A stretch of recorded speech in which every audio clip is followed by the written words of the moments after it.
Degree level prelims പരീക്ഷയ്ക്ക് തയ്യാറെടുക്കുന്ന കൂട്ടുകാർക്ക് വേണ്ടിയുള്ള ഷുഗർ ഷോട്ട് കറണ്ട് അഫയേഴ്സിലെ പ്രധാന ടോപ്പിക് ആയിട്ടുള്ള ISROയുടെ പുതിയ പദ്ധതികളെ കുറിച്ചുള്ള ക്ലാസ് ആണ് ഇന്ന് നിങ്ങൾക്ക് മുമ്പിൽ അവതരിപ്പിക്കാൻ പോകുന്നത്.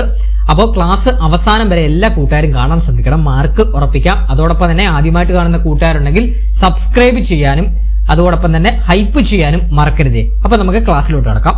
ആദ്യം തന്നെ നമ്മൾ നോക്കാൻ പോകുന്നത് PSLV C62 അഥവാ EOS N1 ദൗത്യത്തെ കുറിച്ചാണ് പഠിക്കാൻ പോകുന്നത്. പഠിക്കാം. 2026 ISRO വിക്ഷേപിക്കുന്ന ആദ്യ ഉപഗ്രഹം ഏതാണ്? ഈ EOS N1 ആണ്, അഥവാ അന്വേഷ എന്നാണ് ഉപഗ്രഹത്തിന്റെ മറ്റൊരു പേര്. പഠിച്ചു വെക്കണം. 2026 ISRO വിക്ഷേപിച്ച ആദ്യ ഉപഗ്രഹം ഏതാണ്? EOS N1 അഥവാ അന്വേഷ എന്ന് പറഞ്ഞ ഉപഗ്രഹമാണ്. 2026 ജനുവരി 12 ശ്രീഹരിക്കോട്ടയിൽ നിന്നാണ് ഈ അന്വേഷ എന്ന് പറഞ്ഞ ഉപഗ്രഹം അഥവാ PSLV C62 വിക്ഷേപിച്ചത്. അപ്പൊ ഡേറ്റ് ഒക്കെ ഒന്ന് ഓർത്തു വെക്കണം. 2026 ജനുവരി 12 ശ്രീഹരിക്കോട്ടയിൽ നിന്നാണ് വിക്ഷേപണം. ഈ ഒരു PSLV C62 വാഹനത്തിലെ പ്രധാന ഭൗമ നിരീക്ഷണ ഉപഗ്രഹമായിരുന്നു EOS N1 അഥവാ അന്വേഷ എന്ന് പറഞ്ഞ ഉപഗ്രഹം. കേട്ടോ, പ്രധാന ഭൗമ നിരീക്ഷണ ഉപഗ്രഹമായിരുന്നു EOS N1 അഥവാ അന്വേഷ എന്ന് പറഞ്ഞ ഉപഗ്രഹം. അടുത്തത്, അത്യാധുനിക ഭൗമ നിരീക്ഷണ ഉപഗ്രഹമായ അന്വേഷയടക്കം 16 ഉപഗ്രഹങ്ങളാണ് ഈ ദൗത്യത്തിൽ ബഹിരാകാശത്തേക്ക് പോകുന്നത്. അപ്പൊ പഠിച്ചു വെക്കണേ. അപ്പൊ ഈ ഒരു PSLV C62 വാഹനത്തില് നമ്മുടെ അത്യാധുനിക ഭൗമ നിരീക്ഷണ ഉപഗ്രഹമായിട്ടുള്ള അന്വേഷ അടക്കം 16 ഉപഗ്രഹങ്ങളാണ് ഈ ഒരു ദൗത്യത്തിൽ ബഹിരാകാശത്തിലേക്ക് പോയത് കേട്ടോ, പോകുന്നത്. അപ്പൊ നമുക്കറിയാം ഈ ഒരു PSLV C62 മിഷൻ പരാജയപ്പെട്ട മിഷനാണ്. അപ്പൊ അതിന്റെ പരാജയ കാരണം എന്താണെന്ന് നമ്മൾ പഠിക്കണം. അതായത് ഈ മിഷന്റെ പരാജയ കാരണം എന്ന് പറഞ്ഞാൽ വിക്ഷേപണ വാഹനത്തിന്റെ 3ാം ഘട്ടത്തിൽ അഥവാ PS3 സ്റ്റേജില് ഉണ്ടായ സാങ്കേതിക തകരാറാണ് കേട്ടോ. അപ്പൊ നമ്മുടെ PSLV C62 മിഷൻ പരാജയപ്പെട്ടു. ആ പരാജയ കാരണം എന്താണ്? വിക്ഷേപണ വാഹനത്തിന്റെ 3ാം ഘട്ടത്തിൽ ഉണ്ടായ സാങ്കേതിക തകരാറാണ്. അതുപോലെ തന്നെ ഉപഗ്രഹങ്ങളെ നിശ്ചിത ഭ്രമണപഥത്തിൽ എത്തിക്കാൻ സാധിച്ചില്ല. അപ്പൊ മെയിൻ ആയിട്ടുള്ള തകരാർ ഇതാണ്, ഉപഗ്രഹങ്ങളെ നിശ്ചിത ഭ്രമണപഥത്തിൽ എത്തിക്കാൻ സാധിച്ചില്ല. 400 കിലോമീറ്റർ ഉയരത്തിൽ നിന്ന് 16 ഉപഗ്രഹങ്ങളും കടലിലേക്ക് പതിച്ചു കേട്ടോ. അപ്പൊ ഇതിന്റെ എന്താണ്, 3ാമത്തെ സ്റ്റേജിലാണ്, 3ാം ഘട്ടത്തിലാണ് ഉണ്ടായ സാങ്കേതിക തകരാർ മൂലമാണ് ഈ ഒരു മിഷൻ പരാജയപ്പെട്ടത്. ഈ മിഷൻ പരാജയപ്പെട്ടതെന്ന് പറയുമ്പോൾ ഉപഗ്രഹങ്ങളെ നിശ്ചിത ഭ്രമണപഥത്തിൽ എത്തിക്കാൻ സാധിച്ചില്ല. 400 കിലോമീറ്റർ ഉയരത്തിൽ നിന്ന് 16 ഉപഗ്രഹങ്ങളും കടലിലേക്ക് പതിച്ചു. അപ്പൊ നമ്മളോട് പരീക്ഷയ്ക്ക് ചോദിക്കാം, എത്ര രൂപയായിരിക്കും ഈ ഒരു മിഷന് നഷ്ടമായിട്ട് വന്നത്? ഏകദേശം 600 കോടി രൂപ നഷ്ടമാണ് നമ്മുടെ ഈ ഒരു PSLV C62 മിഷന്റെ ഭാഗമായിട്ട് വന്നിട്ടുള്ളത്. ഏകദേശം 600 കോടി രൂപയുടെ നഷ്ടമാണ്. അതോടൊപ്പം തന്നെ ഈ മിഷൻ നമ്മൾ പരാജയപ്പെട്ടെങ്കിൽ ഈ ഒരു മിഷനെ കുറിച്ച് പഠിക്കാൻ ഒരു അന്വേഷണ സമിതി രൂപീകരിച്ചു. ഈ മിഷന്റെ ഒരു പരാജയ കാരണത്തെ കുറിച്ച് പഠിക്കാൻ അന്വേഷണ സമിതി രൂപീകരിച്ചു. അതായത് ദൗത്യം പരാജയപ്പെട്ടതിനെ കുറിച്ച് അന്വേഷിക്കാൻ പ്രധാനമന്ത്രിയുടെ നിർദ്ദേശപ്രകാരം സമിതി രൂപീകരിച്ചു. ആ സമിതിയുടെ അധ്യക്ഷൻ ആരാണ്? പ്രൊഫസർ K വിജയരാഘവനാണ് കേട്ടോ. Professor K വിജയരാഘവനാണ്. അതുപോലെ തന്നെ ഉപാധ്യക്ഷൻ S സോമനാഥാണ് കേട്ടോ. മുൻ ISRO ചെയർമാനായിട്ടുള്ള S സോമനാഥാണ്. അപ്പൊ പഠിച്ചു വെക്കണം. ഈ ഒരു PSLV C62 മിഷൻ പരാജയപ്പെട്ടതിനെ തുടർന്ന് ദൗത്യം പരാജയപ്പെട്ടതിനെ കുറിച്ച് അന്വേഷിക്കാൻ പ്രധാനമന്ത്രിയുടെ നിർദ്ദേശപ്രകാരം സമിതി രൂപീകരിച്ചു. ആ സമിതിയുടെ അധ്യക്ഷനാണ് പ്രൊഫസർ K വിജയരാഘവൻ, ഉപാധ്യക്ഷനാണ് S സോമനാഥ്. അതോടൊപ്പം തന്നെ ISROയുടെ PSLV വിക്ഷേപണ ദൗത്യങ്ങൾ തുടർച്ചയായി 2 തവണ പരാജയപ്പെട്ടത് അന്വേഷിക്കാൻ തുമ്പ VSSയിലെത്തിയ ദേശീയ സുരക്ഷാ ഉപദേഷ്ടാവാരാണ്? അജിത് ഡോവലാണ് കേട്ടോ. അജിത് ഡോവലാണ്. പഠിച്ചു വെക്കണേ. ഒന്നുകൂടെ പറയാം. നമ്മുടെ ഈ ഒരു അന്വേഷണ സമിതിയുടെ അധ്യക്ഷൻ പ്രൊഫസർ K വിജയരാഘവനും ഉപാധ്യക്ഷൻ S സോമനാഥും. അതുപോലെ തന്നെ ISROയുടെ PSLV വിക്ഷേപണ ദൗത്യങ്ങൾ തുടർച്ചയായി 2 തവണ പരാജയപ്പെട്ടത് അന്വേഷിക്കാൻ തുമ്പ VSSയിലെത്തിയ ദേശീയ സുരക്ഷാ ഉപദേഷ്ടാവാരാണ്? അജിത് ഡോവലാണ്. നമുക്ക് അടുത്ത പോയിന്റ് നോക്കാം. PSLV C62 പ്രധാന ഉപഗ്രഹങ്ങൾ എത്രയാണ്? നമ്മൾ പഠിച്ചതാണ് PSLV C62 16 ഉപഗ്രഹങ്ങളാണ് ആ ഒരു മിഷൻ, അതായത് ആ വാഹനത്തിൽ ഉണ്ടായിരുന്നത്. PSLV 62-ല് 16 ഉപഗ്രഹങ്ങളാണ് ഉണ്ടായിരുന്നത്. അതിലെ ഏറ്റവും പ്രധാനപ്പെട്ട ഉപഗ്രഹമായിരുന്നു ഏതാണ്? അന്വേഷ എന്ന് പറഞ്ഞ അന്വേഷ അഥവാ EOS-N1 കേട്ടോ. അന്വേഷ അഥവാ EOS-N1 പ്രധാന പെലോഡായിരുന്നു അന്വേഷ എന്ന് പറഞ്ഞ പെലോഡ്. അതോടൊപ്പം തന്നെ ഒരു അത്യാധുനിക ഭൗമ നിരീക്ഷണ ഉപഗ്രഹമാണ് അന്വേഷ എന്ന് പറഞ്ഞത്. അതോടൊപ്പം തന്നെ പ്രധാനപ്പെട്ട 1-2 നമ്മൾ പഠിച്ചു വെക്കണം. അതാണ് ആയുൾ സാറ്റ് കേട്ടോ. ആയുൾ സാറ്റ് ബംഗളൂരു ആസ്ഥാനമായുള്ള സ്റ്റാർട്ടപ്പ് ഓയിഡ് ഓർബിറ്റ് എയ്ഡ് എയറോസ്പേസിന്റേതാണ് കേട്ടോ. അപ്പൊ ആയുൾ സാറ്റ് എന്ന് പറഞ്ഞ ഉപഗ്രഹം ആരുടെയാണ്? ബാംഗ്ലൂർ ആസ്ഥാനമായിട്ടുള്ള സ്റ്റാർട്ടപ്പ് കമ്പനി ആയിട്ടുള്ള ഓർബിറ്റ് എയ്ഡ് എയറോസ്പേസിന്റേതായിരുന്നു. അത് ഈ ഒരു ആയുൾ സാറ്റിന്റെ പ്രത്യേകത എന്താന്ന് പറഞ്ഞു കഴിഞ്ഞാൽ ബഹിരാകാശത്ത് വെച്ച് ഉപഗ്രഹങ്ങളിൽ ഇന്ധനം നിറയ്ക്കുന്ന സാങ്കേതിക വിദ്യ പരീക്ഷിക്കാൻ വേണ്ടിയായിരുന്നു. അപ്പൊ പരീക്ഷയ്ക്ക് ചോദിക്കാം, ബഹിരാകാശത്ത് വെച്ച് ഉപഗ്രഹങ്ങളിൽ ഇന്ധനം നിറയ്ക്കുന്ന സാങ്കേതിക വിദ്യ പരീക്ഷിക്കാൻ നിർമ്മിച്ച ഉപഗ്രഹം ഏതാണ്? ആയുൾ സാറ്റ് ആണ്. അതോടൊപ്പം തന്നെ MOI-1 ഹൈദരാബാദ് സ്റ്റാർട്ടപ്പ് കമ്പനികളുടെയാണ് MOI-1 എന്ന് പറഞ്ഞ ഉപഗ്രഹം. AI ഉപയോഗിച്ച് ബഹിരാകാശത്ത് വെച്ച് ചിത്രങ്ങൾ പ്രോസസ് ചെയ്യാൻ വേണ്ടി നിർമ്മിച്ച ഉപഗ്രഹമാണ് MOI-1 എന്ന് പറഞ്ഞ ഉപഗ്രഹം. ക്ലിയർ ആണ്? ഇനി നമുക്ക് അടുത്ത ഒരു മിഷനിലോട്ട് പോകുന്നതിന് മുമ്പ് നമ്മുടെ ഒരു കറണ്ട് അഫയേഴ്സ് ബാച്ചിനെ കുറിച്ച് നിങ്ങൾക്ക് മുമ്പിൽ പറയാനുണ്ട്. അതായത് ഇനി നിരവധി പരീക്ഷകളാണ് നമുക്ക് മുമ്പിൽ വരുന്നത്. Degree prelims, civil police officer, woman civil police officer, അതുപോലെ തന്നെ 10th ലെവൽ എക്സാംസ് ഒക്കെ വരുന്നുണ്ട്. ആ പരീക്ഷകൾക്കൊക്കെ 10ഉം 20ഉം മാർക്കുകളാണ് കറണ്ട് അഫയേഴ്സ് ചോദിക്കുന്നത്. അപ്പൊ ആ മാർക്കുകളൊക്കെ ഒന്ന് സെറ്റ് ആക്കാൻ വേണ്ടി നമ്മളൊരു ഡെയിലി കറണ്ട് അഫയേഴ്സ് ബാച്ച് നമ്മൾ ടെലഗ്രാമിൽ സ്റ്റാർട്ട് ചെയ്തിട്ടുണ്ട്. എല്ലാ ദിവസവും വൈകുന്നേരം 7:30 മുതൽ 8:30 വരെ 1 hour ലൈവ് സെക്ഷൻ ക്ലാസ് ആണ് നമ്മൾ പ്രൊവൈഡ് ചെയ്യുന്നത്. ലൈവ് പ്ലസ് റെക്കോർഡർ ക്ലാസ്സസ് ആണ്. ലൈവിന് കയറാൻ പറ്റിയില്ല എന്നുണ്ടെങ്കിൽ റെക്കോർഡർ സെക്ഷൻ നമ്മൾ ഗ്രൂപ്പ് ഇടുന്നതാണ്. അതോടൊപ്പം തന്നെ PDF നോട്ട്സ്, മോക്ക് ടെസ്റ്റുകൾ, വീക്കിലി മോക്ക് ടെസ്റ്റുകൾ, അതുപോലെ തന്നെ റിവിഷൻ ഓറിയന്റഡ് ആയിട്ടുള്ള ക്ലാസ്സുകളാണ്. അതായത് കറണ്ട് അഫയേഴ്സ് നമ്മൾ ടോപ്പിക് വൈസ് ആയിട്ടാണ് എടുക്കുന്നത്. അങ്ങനെ ടോപ്പിക് വൈസ് ആയിട്ട് എടുക്കുന്നതുകൊണ്ട് നിങ്ങൾക്ക് പരീക്ഷയ്ക്ക് നല്ല രീതിയിൽ സ്കോർ ചെയ്യാൻ സാധിക്കുന്നതാണ്. ഇതിന്റെ ഒരു കോഴ്സ് ഫീ എന്ന് പറഞ്ഞാൽ വെറും 200 രൂപ മാത്രമേ കോഴ്സ് ഫീ ആയിട്ട് വരുന്നുള്ളൂ. നിങ്ങൾക്ക് 6 മാസത്തേക്ക് കറണ്ട് അഫയേഴ്സ് പക്കയാക്കി തരുന്നതാണ് ഈ വെറും 200 രൂപയ്ക്ക്. അപ്പൊ അഡ്മിഷന് താല്പര്യമുള്ള കൂട്ടുകാരുണ്ടെങ്കിൽ 81 299 339 എന്ന് പറഞ്ഞ നമ്പറിലോട്ടൊന്ന് വാട്സ്ആപ്പ് ചെയ്താൽ മതി. 81 299 339 എന്ന നമ്പറിലോട്ടൊന്ന് വാട്സ്ആപ്പ് ചെയ്താൽ മതി. നമുക്ക് അടുത്ത മിഷൻ നോക്കാം. അടുത്ത മിഷൻ GSAT 7R അഥവാ CMS-03 എന്നറിയപ്പെടുന്ന മിഷനാണ്. GSAT 7R അഥവാ CMS-03 എന്ന് പറഞ്ഞ മിഷനാണ്. എന്താണെന്ന് നോക്കാം. ഇന്ത്യയുടെ പ്രതിരോധ മേഖലയിലെ വാർത്താവിനിമയം മെച്ചപ്പെടുത്തുന്നതിനായി വിക്ഷേപിച്ച സുപ്രധാന ഉപഗ്രഹമാണിത്. ഇത് പ്രധാനമായും ഒരു മിലിറ്ററി കമ്മ്യൂണിക്കേഷൻ സാറ്റലൈറ്റ് ആണ് കേട്ടോ. ഒരു മിലിറ്ററി കമ്മ്യൂണിക്കേഷൻ സാറ്റലൈറ്റ് ആണ്. ഇന്ത്യൻ സമുദ്ര മേഖലയിലും കരയിലും സുരക്ഷിതമായ വാർത്താവിനിമയം ഉറപ്പാക്കുന്നു. അതോടൊപ്പം തന്നെ നമ്മുടെ ഈ CMS-03 എന്ന് പറഞ്ഞ ഉപഗ്രഹത്തെ ഇതിനെ ബാഹുബലി എന്നും വിളിക്കുന്നു കേട്ടോ. അപ്പൊ ഇതിനെ ബാഹുബലി എന്നും വിളിക്കുന്നു. അപ്പൊ പരീക്ഷയ്ക്ക് ചോദിക്കാം, ബാഹുബലി എന്നറിയപ്പെടുന്ന ഉപഗ്രഹം ഏതാണ്? CMS-03 ആണ് ബാഹുബലി എന്നറിയപ്പെടുന്നത്. ഈ ഒരു ദൗത്യത്തിന്റെ പേരെന്താണ്?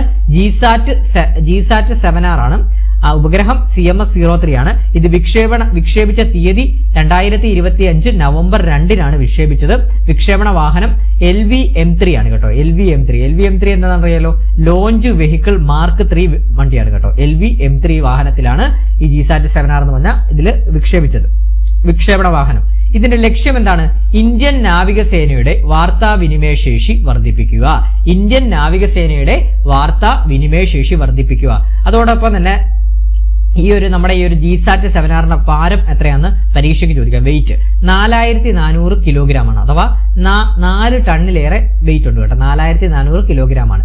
അതിന്റെ പ്രത്യേകത എന്ന് വെച്ചാൽ ഇന്ത്യക്ക് വേണ്ടി വിക്ഷേപിക്കുന്ന ഏറ്റവും ഭാരമേറിയ വാർത്താവിനിമയ ഉപഗ്രഹമാണ് GSAT 7R കേട്ടോ. പഠിച്ചു നോക്കണേ. ഇന്ത്യക്ക് വേണ്ടി വിക്ഷേപിക്കുന്ന ഏറ്റവും ഭാരമേറിയ വാർത്താവിനിമയ ഉപഗ്രഹമാണ് GSAT 7R അഥവാ CMS-03 കേട്ടോ. ക്ലിയർ ആണ്? അതുപോലെ തന്നെ പഴയ GSAT 7 രുക്മിണി എന്ന ഉപഗ്രഹത്തിന് പകരമായിട്ടാണ് GSAT 7R വന്നത് കേട്ടോ. പഴയ GSAT 7 അഥവാ രുക്മിണി എന്ന ഉപഗ്രഹത്തിന് പകരമായിട്ടാണ് GSAT 7R വന്നത്. അടുത്തൊരു ദൗത്യമാണ് പരീക്ഷയ്ക്ക് ചോദിക്കാൻ സാധ്യതയുള്ള ഒരു ദൗത്യവും കൂടിയാണ് ബ്ലൂബേർഡ് 6 ദൗത്യം. എന്താണെന്ന് നോക്കാം. ദൗത്യത്തിന്റെ മുഴുവൻ പേരെന്ന് പറഞ്ഞാൽ ബ്ലൂബേർഡ് 6 ബ്ലോക്ക് 2 ആണ് കേട്ടോ. ബ്ലൂബേർഡ് 6 ബ്ലോക്ക് 2 എന്നാണ് ദൗത്യത്തിന്റെ മുഴുവൻ പേര് വരുന്നത്. ഈ ഒരു ദൗത്യത്തിന്റെ വിക്ഷേപണ തീയതി എന്ന് പറഞ്ഞാൽ 2025 ഡിസംബർ 24-നാണ് ഇത് വിക്ഷേപിച്ചത്. വിക്ഷേപണ വാഹനം LV-M3 ആണ് വിക്ഷേപണ വാഹനം. ഇതിന്റെ ലക്ഷ്യം ബ്ലൂബേർഡ് 6 ദൗത്യത്തിന്റെ ലക്ഷ്യം എന്ന് പറഞ്ഞു കഴിഞ്ഞാൽ അമേരിക്കൻ കമ്പനിയായ AST മൊബൈലിന് വേണ്ടിയുള്ള വാണിജ്യ വിക്ഷേപണമാണ് കേട്ടോ. അപ്പൊ ലക്ഷ്യം എന്താണ്? അമേരിക്കൻ കമ്പനിയായ AST മൊബൈലിന് വേണ്ടിയുള്ള വാണിജ്യ വിക്ഷേപണമാണ്. ISROയുടെ ചരിത്രത്തിലെ ഏറ്റവും ഭാരമേറിയ ഉപഗ്രഹ വിക്ഷേപണമാണ് ബ്ലൂബേർഡ് 6 ദൗത്യം കേട്ടോ.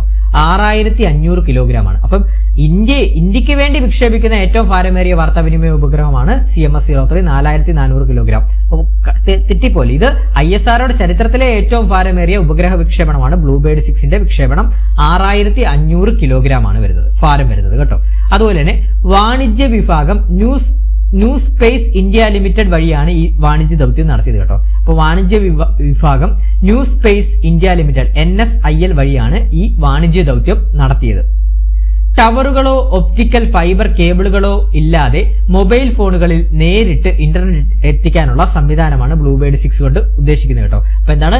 ടവറുകളോ ഒപ്റ്റിക്കൽ ഫൈബർ കേബിളുകളോ ഇല്ലാതെ മൊബൈൽ ഫോണുകളിലേക്ക് നേരിട്ട് ഇന്റർനെറ്റ് എത്തിക്കാനുള്ള സംവിധാനം ഏതാണ്? ബ്ലൂബേർഡ് 6 സംവിധാനമാണ്.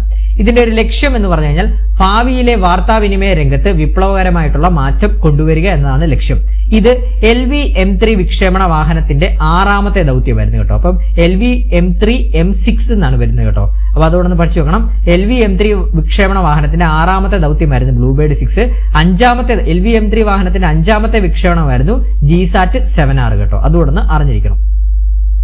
അടുത്തൊരു പ്രധാനപ്പെട്ട ഒരു മിഷനാണ് ആക്സിയം 4 മിഷൻ. ആക്സിയം 4 മിഷൻ എന്താണ്? Axiom 4 mission NASA, ISRO, European ബഹിരാകാശ ഏജൻസി, ഹംഗേറിയൻ സ്പേസ് ഓഫീസ് എന്നിവ തമ്മിലുള്ള സഹകരണത്തിന്റെ ഭാഗമായി നടത്തിയ ദൗത്യമാണ് ആക്സിയം മിഷൻ 4 എന്ന് പറയുന്നത്.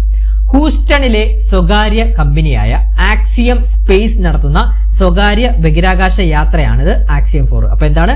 ഹൂസ്റ്റണിലെ സ്വകാര്യ കമ്പനിയായ ആക്സിയം സ്പേസ് നടത്തുന്ന സ്വകാര്യ ബഹിരാകാശ യാത്രയാണ് ആക്സിയം മിഷൻ 4 എന്ന് പറയുന്നത്.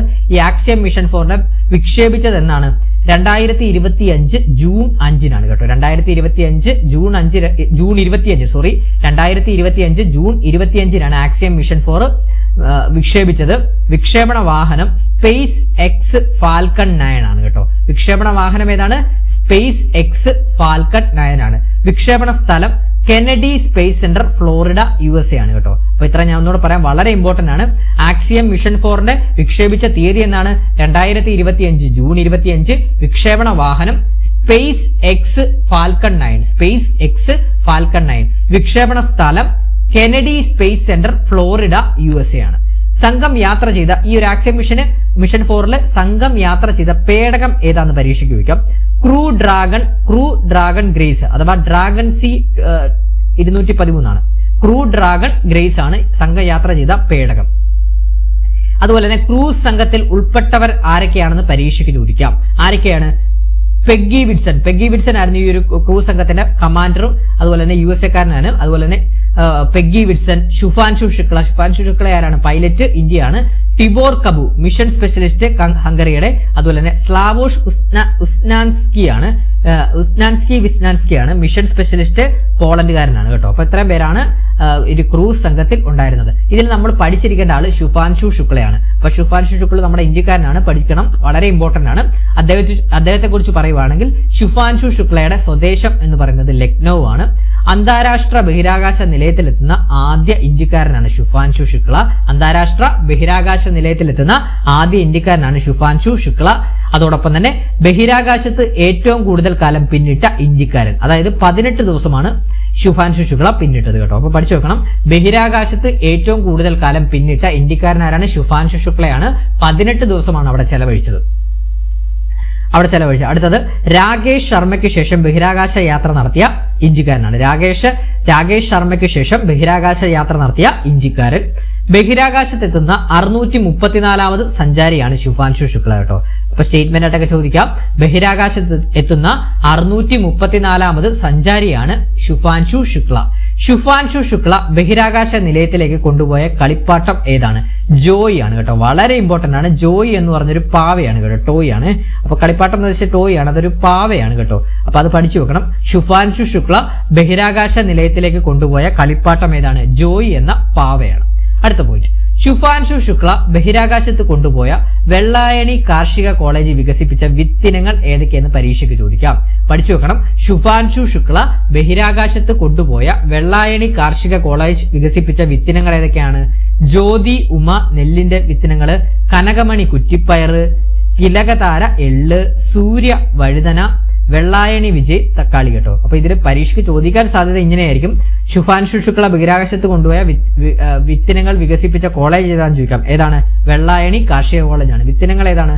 ജ്യോതി ഉമ നെല്ല്, കനകമണി കുറ്റിപ്പയർ, തിലകതാര എള്ള്, സൂര്യ വഴുതന, വെള്ളായണി വിജയ് തക്കാളി. അതുപോലെ തന്നെ സീറ്റ് റൈഡ് അഥവാ സ്യൂട്ട് റൈഡ് എന്താണെന്ന് പരീക്ഷയ്ക്ക് ചോദിക്കാം.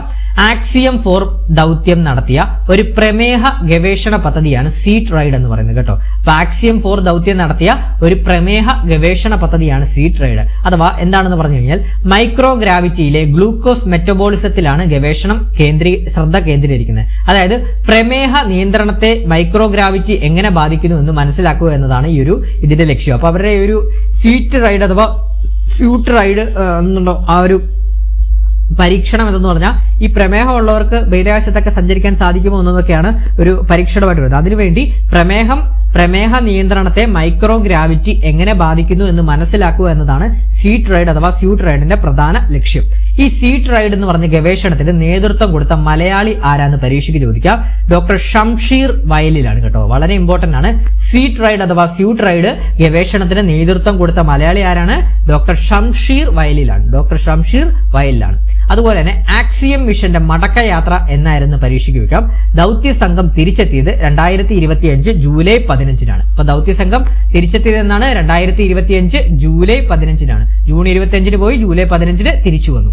അപ്പൊ പേടകം പതിച്ച, അതായത് ഈ ദൗത്യ സംഘത്തിന്റെ പേടകം പതിച്ച സമുദ്രം ഏതാന്ന് പരീക്ഷയ്ക്ക് ചോദിക്കാം. പസഫിക് സമുദ്രത്തിലാണ് ഈ ഒരു പേടകം പതിച്ചത് കേട്ടോ. പസഫിക് സമുദ്രത്തിലാണ് ഈ ഒരു പേടകം പതിച്ചത്. അപ്പൊ നമ്മൾ ഇന്നത്തെ ക്ലാസ്സിൽ ISROയുടെ ഏറ്റവും പ്രധാനപ്പെട്ട പദ്ധതികളാണ് നമ്മൾ പഠിച്ചത്, മിഷൻസ് ആണ് പഠിച്ചത്. പരീക്ഷയ്ക്ക് ഉറപ്പായിട്ടും ഇന്നത്തെ ക്ലാസ്സിൽ നിന്ന് ഒരു മാർക്ക് പ്രതീക്ഷിക്കാം. അപ്പം ക്ലാസ് ഇഷ്ടപ്പെട്ടിട്ടുണ്ടെങ്കിൽ ലൈക്ക് ചെയ്യാനും പുതിയതായിട്ട് കാണുന്ന കൂട്ടുകാരുണ്ടെങ്കിൽ ഒന്ന് സബ്സ്ക്രൈബ് ചെയ്യാനും അതുപോലെ തന്നെ വീഡിയോ എല്ലാവരും ഒന്ന് അഭിപ്രായങ്ങൾ കമന്റ് ബോക്സിൽ രേഖപ്പെടുത്തുകയും ചെയ്യണം. അതോടൊപ്പം തന്നെ ബാക്കിയുള്ള കൂട്ടുകാർക്ക് ഷെയർ ചെയ്യാനും ഹൈപ്പ് ചെയ്യാനും മറക്കരുത്. അതോടൊപ്പം തന്നെ നമ്മുടെ ഈ ചാനൽ ഒന്ന് ഫോളോ അപ്പ് ചെയ്യുക. അതുപോലെ തന്നെ PYQ റിവിഷൻ ക്ലാസ്സസ് ഒക്കെ നമ്മൾ അപ്ലോഡ് ചെയ്യുന്നുണ്ട്. അപ്പൊ മാക്സിമം അതൊക്കെ നിങ്ങളൊന്ന് യൂട്ടിലൈസ് ചെയ്യുക. അപ്പൊ ചാനൽ ഇഷ്ടപ്പെട്ടെങ്കിൽ ഫോളോ അപ്പ് ചെയ്യാൻ മറക്കരുത്. നമ്മുടെ കൂടെ പോകുന്നോളൂ ചാനൽ ഇഷ്ടപ്പെട്ടെങ്കിൽ. അപ്പൊ എന്തായാലും നിങ്ങൾക്ക് മാർക്ക് ഞാൻ ഉറപ്പ് നൽകുന്നു. അപ്പം ക്ലാസ് അവസാനം വരെ കണ്ട എല്ലാ കൂട്ടുകാർക്കും